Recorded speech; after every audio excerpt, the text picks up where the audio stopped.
تحت عنوان عام الفراق. كتب كلمات هذه القصيدة الشاعر المعروف والمتألق أبو ليث عادل علي الصيدي، وتحكي وتعبر ما فيها من أداء أبو شهاب الخبجي. يقول أبو ليث يا عمر المضى أيامه وسنيني راحت معاه غير طموحاته، 2020 غادر أسدل الهامه، يا رب سنك تزين عامنا لاته. 2020 عليك النفس لوامها، في كلمة سيادة وحزان وهاتاي. 20 سنة كاملة في وسط دوامها، بطلب إلهي عجل بالفرج يعداي. 21 هالنظام كمامها، ومن نويت تشلي من رفاقتي، غاب السلام والفرح والسعد وعوامه، قفى مضى قد رحل والعمر فوته.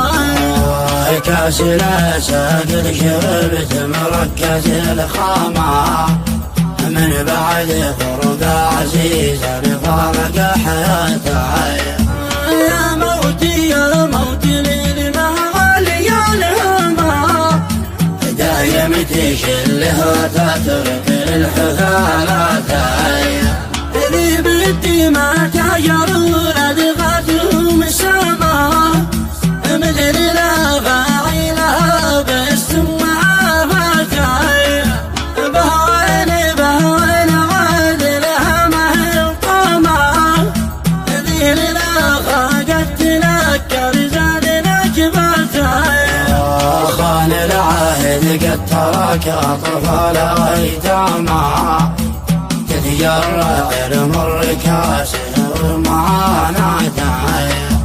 يا ربنا من لنا من قوم ظلما، غيرك وأنت العليم بكل حاجاته.